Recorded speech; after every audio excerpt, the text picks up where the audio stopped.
1 मार्च से छत्तीसगढ़ विधानसभा का बजट सत्र शुरू होने जा रहा है, जो 24 मार्च तक चलेगा। विधानसभा का बजट सत्र पूरी तरह से पेपरलेस यानी कि डिजिटल होगा और विधानसभा में ऐप के माध्यम से बजट की संपूर्ण जानकारी दी जाएगी, जिसकी लॉन्चिंग 1 मार्च से बजट सत्र के दौरान की जाएगी। 6 मार्च को मुख्यमंत्री भूपेश बघेल बजट पेश करेंगे। इसी होली के बाद सत्र की कार्रवाई फिर प्रारंभ होगी। इस दौरान विनियोग विधेयक पर भी चर्चा की जाएगी। अब तक कुल 1730 प्रश्न आ चुके हैं, जिनमें तारांकित प्रश्न 889 और अतरांकित प्रश्न 741 हैं और 57 ध्यान आकर्षण बिंदु हैं। साथ ही 23 शून्यकाल में आए हैं। इस दौरान 13 से 22 मार्च तक पेश किए गए बजट पर चर्चा की जाएगी। इस बार दर्शक दीर्घा पूरी तरह से खुली रहेगी और विधानसभा की कार्यवाही देखने के लिए भी मिलेगी। 1 मार्च से शुरू होने वाले बजट सत्र को लेकर विधानसभा अध्यक्ष चरणदास महंत ने संपूर्ण जानकारी दी। उन्होंने कहा कि विधानसभा का बजट सत्र इस बार पेपरलेस होगा, क्योंकि डिजिटल का जमाना है, इसलिए अब विधानसभा के बजट सत्र को भी डिजिटल करने की एक नई पहल है। इसके अलावा विधानसभा अध्यक्ष चरणदास महंत ने बजट की अवधि को लेकर कहा कि बजट सत्र हो या फिर शीतकालीन सत्र, लंबा होना चाहिए ताकि चर्चाएं ज्यादा हो सकें। कल एक एंड्रॉइड का ऐप्स हम लोग जारी कर रहे हैं और उसके माध्यम से जो बजट की पूरी कार्रवाई है उसमें हम उपलब्ध कराएंगे। प्रश्नोत्तर, यहाँ के जितने भी आप लोग अब तक पेपर से पाते थे, उन सब बातों को उस ऐप के माध्यम से आपको उपलब्ध कराया जाएगा। और इससे हम समझते हैं कि छत्तीसगढ़ का जो विधानसभा है एक नए युग की ओर कदम से कदम मिला के चलने के लिए तैयार है और इसमें पूरे विधायक साथियों ने अपनी भूमिका निभाई है। बजट का सत्र हो, चाहे शीतकालीन सत्र हो, चाहे तीनों में से कोई भी सत्र हो, समय ज़्यादा से ज़्यादा मिले ताकि हम लोग अपने क्षेत्र की बात, अपने समस्याओं की बात और देश के विकास की बात को आम लोगों तक रख सकें। दूसरी तरफ विपक्ष की ओर से नेता प्रतिपक्ष नारायण चंदेल ने कहा कि इस बार इस सत्र में विपक्ष पूरी तरह से सत्ता पक्ष को घेरने के लिए तैयार है। प्रधानमंत्री आवास, प्रदेश में कानून व्यवस्था, भाजपा नेताओं की बस्तर में हत्या, कर्मचारी अधिकारियों के नियमितीकरण जैसे अनेक मुद्दे हैं, जिसे विपक्ष सदन में जोरों शोरों से उठाएगा। इसके अलावा पूर्व मंत्री केदार कश्यप ने सत्र को छोटा बताते हुए कहा कि सरकार हमेशा ही मुद्दों से भागना चाहती है, इसलिए छोटा सत्र बुलाती है। भारतीय जनता पार्टी और पूरा विपक्ष इस बजट सत्र में हम सरकार को हर मोर्चे पर घेरने का प्रयास करेंगे। प्रधानमंत्री आवास का मुद्दा ज्वलंत मुद्दा है, जिसको लेकर के पूरे प्रदेश में हर विधानसभा क्षेत्र में भारतीय जनता पार्टी के द्वारा बड़े कार्यक्रम आयोजित किए जा रहे हैं। इस प्रदेश में कानून और व्यवस्था की स्थिति बद से बदतर हो चुकी है। बिगड़ती हुई कानून और व्यवस्था को हम सदन में जोर शोर से उठाएंगे। भाजपा के कार्यकर्ताओं की पूरे बस्तर क्षेत्र में लगातार शहादत हो रही है और भी कर्मचारी अधिकारियों के नियमितीकरण का मामला है। लगातार अधिकारी और कर्मचारी हड़ताल पर हैं।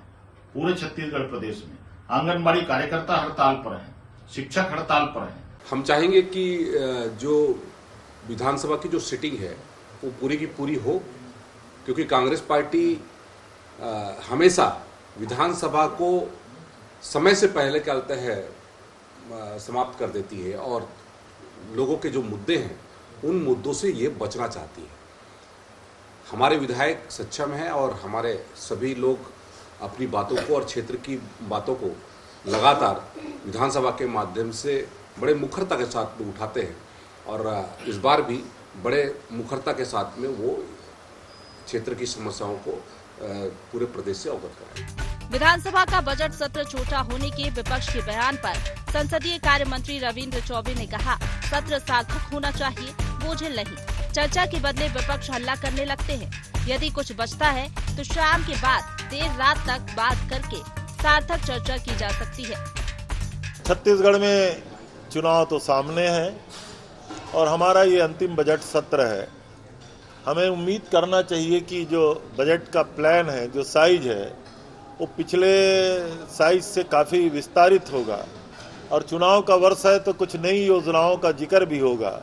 हमारी आदरणीय भूपेश जी के नेतृत्व की सरकार ने गरीबों के लिए, किसानों के लिए, गोपालकों के लिए, महिलाओं के लिए, वनांचल में रहने वाले हमारे भाइयों के लिए, आदिवासियों के लिए फॉरेस्ट राइट एक्ट के तहत जो जमीन का पट्टा दिए उनको लोहाड़ीगढ़ से जो जमीन वापस हुई, बहुत सारे इस प्रकार के हमने कार्यक्रम दिए हैं।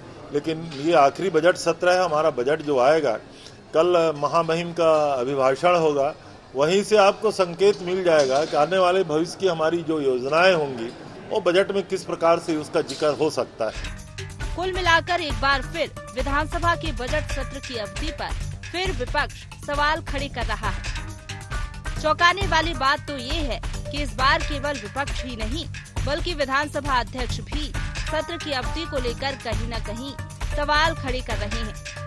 उन्होंने साफ शब्दों में कहा है कि सत्र चाहे जो भी हो, अवधि बड़ी होनी चाहिए। हालांकि विपक्ष दावा कर रही है कि उनके पास मुद्दों की कोई कमी नहीं है, लेकिन देखने वाली बात होगी क्या वाकई विपक्ष के पास मुद्दों की कमी नहीं है या विधानसभा की अवधि इस बार फिर सही है। IND 24 के लिए रायपुर से कैमरामैन मनीष हरपाल के साथ मेघनी प्रसाद की रिपोर्ट।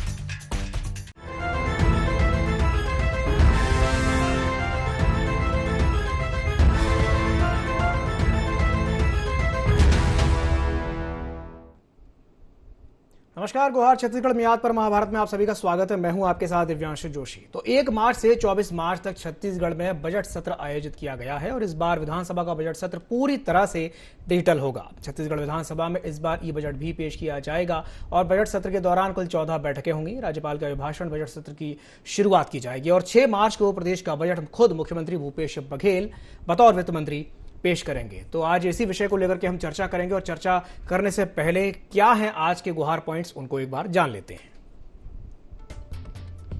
बजट सत्र की अवधि पर क्यों सियासी आर पार? विधानसभा अध्यक्ष के बयान के क्या मायने? सरकार ने विपक्ष पर क्यों लगाए हल्ला करने के आरोप? पेपरलेस बजट से तय होगा प्रदेश का भविष्य।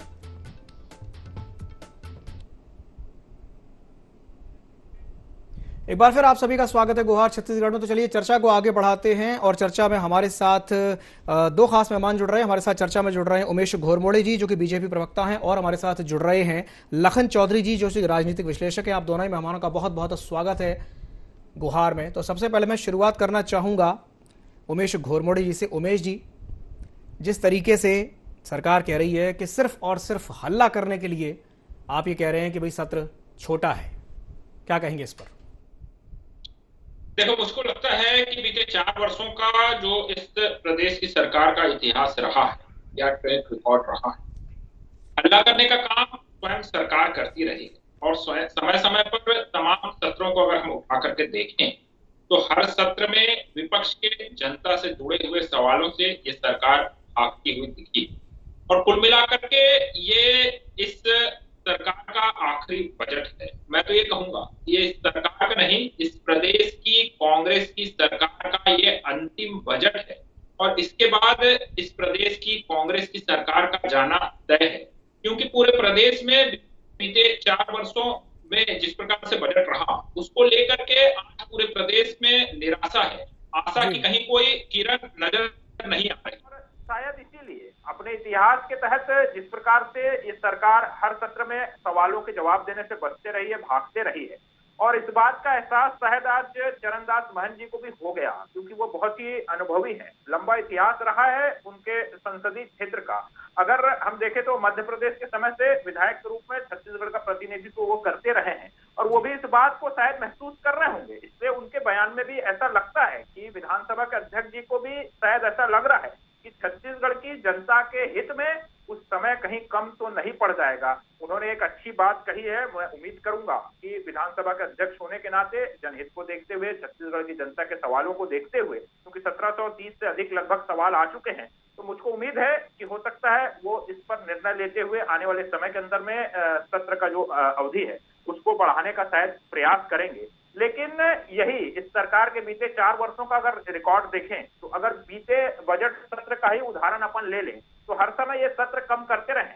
बीते बजट सत्र की अगर मैं बात करूं तो 7 मार्च से 25 मार्च के बीच का समय मुकर्रर हुआ था, तय हुआ था, लेकिन मुझको बड़ा दुख होता है कि वो सत्र भी 3 दिन पहले 22 मार्च को पिछले बजट सत्र को खत्म कर दिया गया। 3 दिन पहले खत्म कर दिया गया। उसमें भी लगभग 17 या 18 बैठकें होनी थी, और अगर उन बैठकों को अगर मैं घंटे में भी देखूं तो पिछले बजट सत्र मात्र 72 घंटे 45 मिनट ही चल पाया था। ये अपने आप में इस बात को प्रमाणित करता है कि ये सरकार किस प्रकार से जनता से जुड़े हुए सवालों से भागती है। अगर पिछले बजट सत्र की बात करूं, वर्तमान में तो 1730 के लगभग प्रश्न आए हैं। पिछले बजट सत्र में 1682 प्रश्न आए थे, और मुझको बहुत दुख हो रहा है ये कहते हुए कि केवल 109 सवालों पर ही चर्चा हुई थी। अगर प्रतिदिन औसत मैं बात करूं तो 11 से 12 सवालों पर चर्चा हुई थी। बाकी के समय में दिग्भ्रमित करने का प्रयास किया गया, विपक्ष के सवालों से बचने का प्रयास किया गया, और छत्तीसगढ़ की जनता से जुड़े हुए महत्वपूर्ण विषयों को किनारे करने का प्रयास किया गया। यह बड़ा दुर्भाग्यपूर्ण है। और मैं तो निवेदन करूंगा आपके चैनल में, क्योंकि ये अंतिम बजट है इस कांग्रेस की सरकार का। जो इन्होंने वादे किए थे बीते 4 वर्षों में, उस पर अमली जामा ये पहना नहीं पाए। लगातार अन्याय अन्याय अन्याय ही करते रहे। ये अंतिम बजट है साहब, कम से कम जनता के हित में। छत्तीसगढ़ की जनता ने बड़े उम्मीद से, बड़े आस से आपको सुना है, उस उम्मीद पर आप ठीक है। अंतिम बजट है, चलिए ठीक है। हमारे साथ चर्चा में एक और मेहमान जुड़ गए हैं। हमारे साथ चर्चा में अजय गंगवानी जी जुड़ गए हैं फोन लाइन पर। अजय जी बहुत बहुत स्वागत है आपका। IND24 में कांग्रेस के प्रवक्ता हैं। अजय जी, अभी आपने बात सुनी थी, घुरमुड़े जी जो बात कह रहे थे वही वो तो ये कह रहे हैं कि ये अंतिम बजट है इस सरकार का, और उन्होंने पिछले बजट का उदाहरण दिया है कि पिछले बजट में मात्र 72 घंटे 45 मिनट ही सत्र चल पाया था और अवधि बहुत कम रह गई थी, और इस बार भी आपने जो सत्र बुलाया है वो काफी कम बुलाया है। क्या कहेंगे इस पर? दिव्यांशु जी, कहीं ना कहीं देश का जो सदन होता है या जो संसद है या जो विधानसभा सदन है, उसे लोकतंत्र का मंदिर कहा जाता है। हमेशा कांग्रेस पार्टी ने संविधान और लोकतंत्र का पूरा सम्मान किया है। हम प्रश्नों से भागते नहीं है। माननीय मुख्यमंत्री जी हो या विभिन्न विभागीय मंत्री हो या हमारे विधायक हो, वो हर प्रश्नों के लिए पूरी तैयारी के साथ, पूरी रिपोर्ट के साथ, पूरी आंकड़ों के साथ बैठते हैं। कहीं ना कहीं भारतीय जनता पार्टी लगातार जितने भी सत्र में, दिव्यांशु जी, छत्तीसगढ़ की जनता इस बात की गवाह है कि ये सिर्फ प्रश्न पूछते हैं, उसका बहिर्गमन करते हैं, क्योंकि इनमें सच सुनने का नैतिक साहस नहीं है। आज 4 साल में एक भी तथ्यात्मक या कोई आंकड़े वाले आरोप इनको द्वारा नहीं लगा पाए। आज लगातार देखिए PM आवास योजना की लगातार बात करते रहे हैं। जब पिछले बार भारत साधक मंत्री थे मोहम्मद अकबर जी, उन्होंने शुरू से कहा 4,08,000 मकान की स्वीकृति देती है, जिसमें लगभग 70% ज्यादा मकान कंप्लीट है। इनके प्रदेश अध्यक्ष का बयान सुनिए, कभी 11 लाख की बात करते हैं, जब बिजमोहन अग्रवाल जी के पूर्व मुख्यमंत्री कभी 16 लाख की। तो लगातार अपने बयान के आंकड़ों में इनका फर्क दिखता है कि बिना किसी तैयारी के, बिना किसी सोच के सिर्फ और सिर्फ आरोप लगाने का प्रयास करते हैं। और देखिए, लोकतंत्र में अगर सच में नैतिक साहस है, आप तथ्यात्मक बात रखिए। कहीं ना कहीं छत्तीसगढ़ की जनता को अगर फायदा मिल सकता है, ऐसे तथ्यों पर चर्चा के लिए, विचार के लिए, मंथन के लिए हमारी पूरी मुख्यमंत्री, हमारा मंत्रिमंडल तैयार है। परंतु ये चर्चा करना ही नहीं चाहते, सिर्फ प्रश्न पूछते हैं, बिना प्रश्न का जवाब सुने जाके वहां धरना देने का प्रयास करते हैं, बहिर्गमन करते हैं।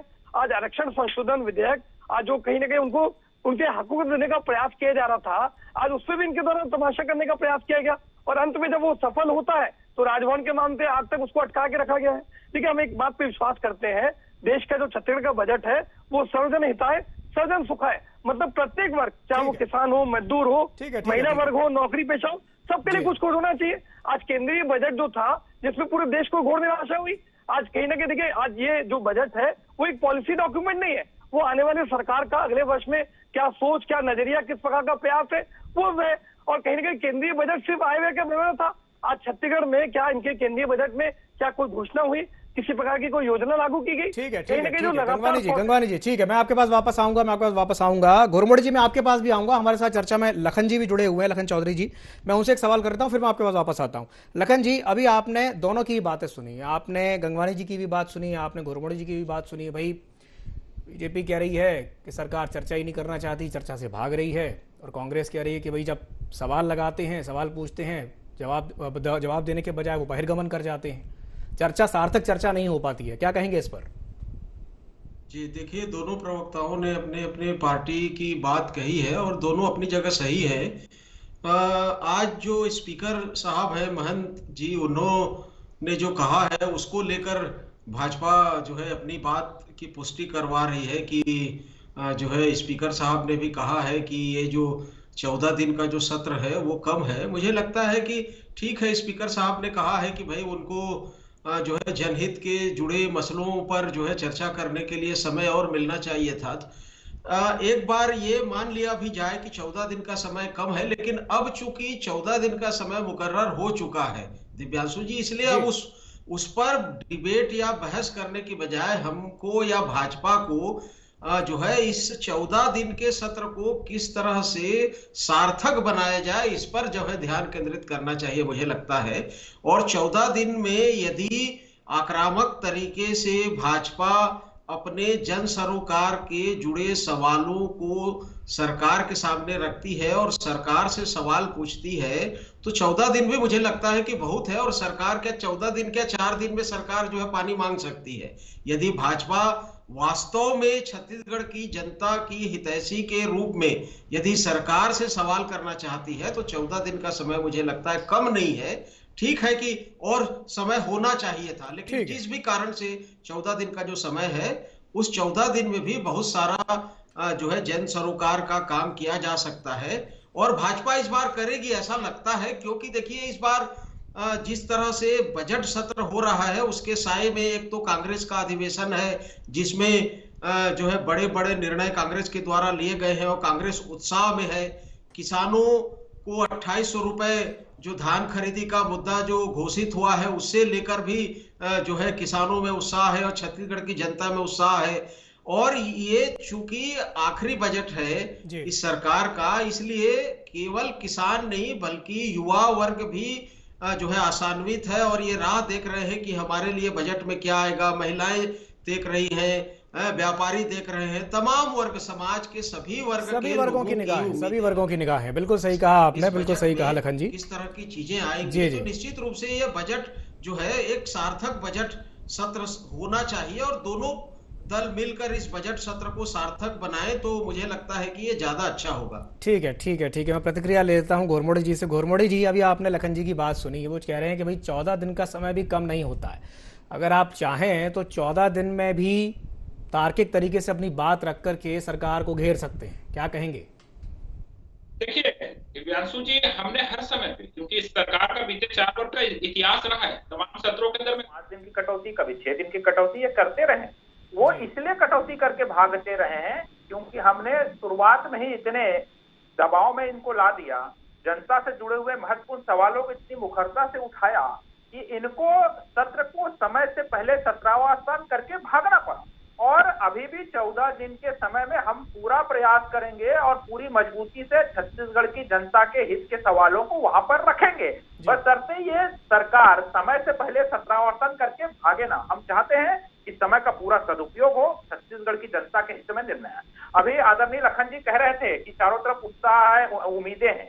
निश्चित तौर पर चारों ओर कहीं कोई उम्मीद नहीं है, बल्कि चारों ओर निराशा का दौर है, क्योंकि बीते 4 वर्षों का इनका इतिहास रहा है। जो बजट सत्र हुए हैं उसमें लगातार छत्तीसगढ़ की जनता के साथ अन्याय हुए हैं और लगातार अगर बीते 4 वर्षों के अंदर में अगर इन्होंने एक भी सार्थक प्रयास किया होता तो आज जो कर्मचारी संगठन है वो आंदोलन पर नहीं बैठे होते। अगर मैं अनियमित कर्मचारियों की एक बात करूं, अगर बजट आ रहा है 6 तारीख को और वो अगर 12 मार्च को अनियमित कर्मचारी बड़े आंदोलन की चेतावनी दे रहे हैं तो इससे स्पष्ट होता है कि तमाम कर्मचारियों को इस सरकार से कहीं कोई उम्मीद नहीं है कि ये सार्थक प्रयास करेंगे, क्योंकि बीते 4 वर्षों का इतिहास सामने, इससे सरकार से कहीं कोई उम्मीद नहीं है। इन्होंने कहा था कि भैया हम अनियमित कर्मचारियों को 10 दिन के अंदर में नियमित करेंगे। 4 बजट निकल गया, इससे अंतिम बजट से कहीं कोई उम्मीद हो भी नहीं सकती। चाहे तृतीय वर्ग कर्मचारी की बात करें, चतुर्थ वर्ग कर्मचारी की बात करें, शासकीय कर्मचारियों की बात करें, उनके क्रमोन्नति पदोन्नति का वादा इन्होंने किया था, बात कही थी।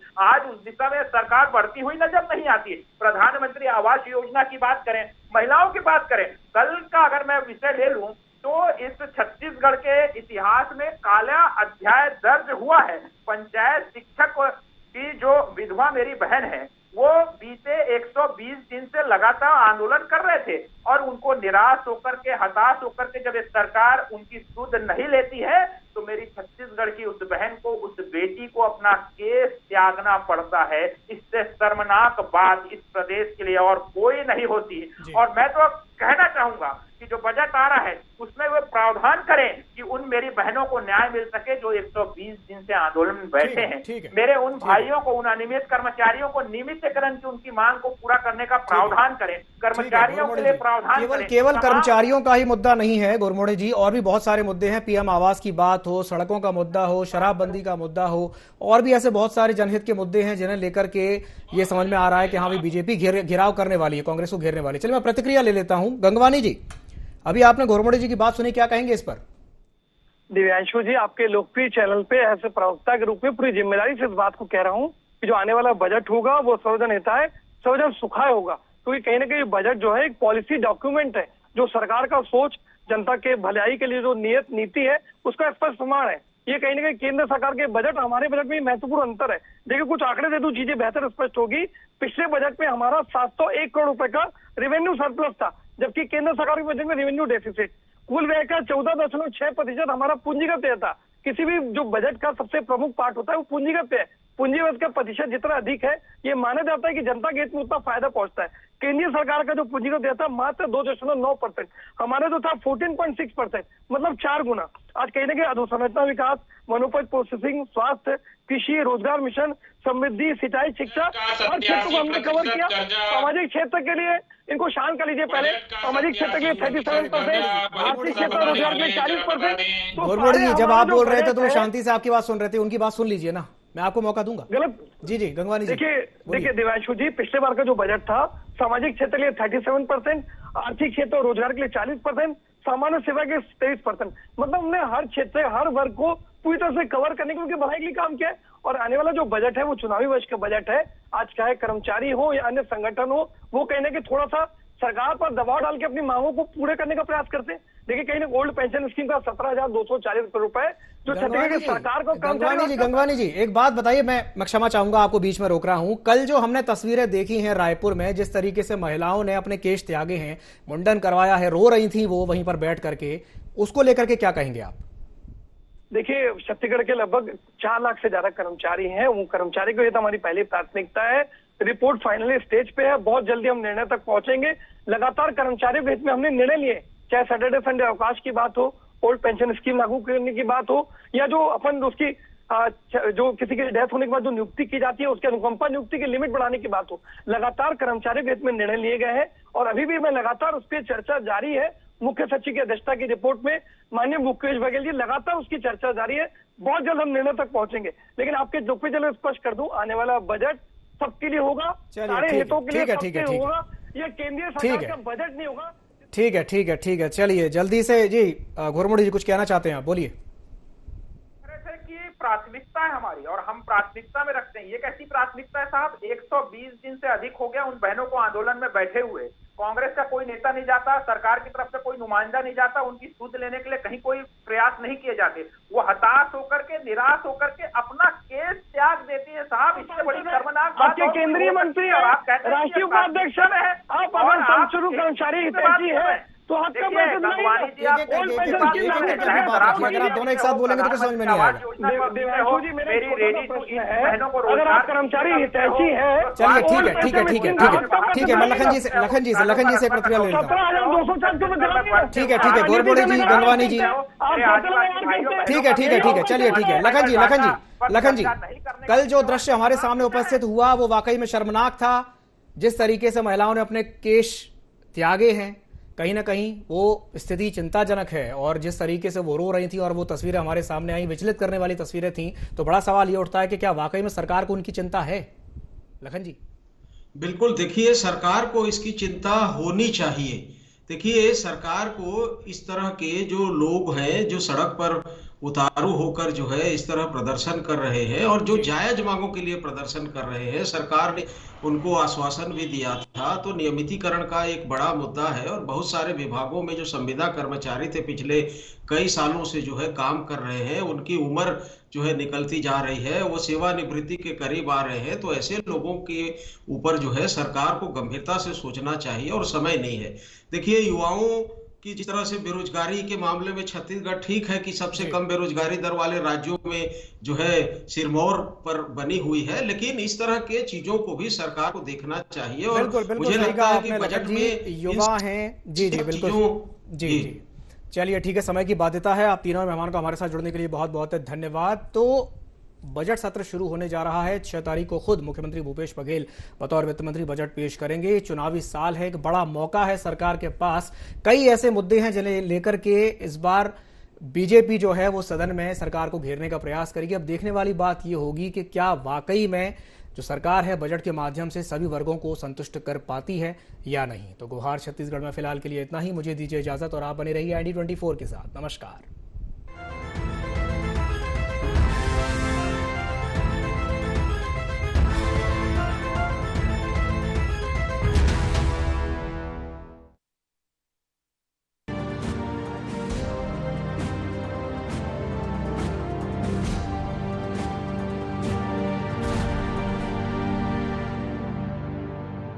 राज्य में 100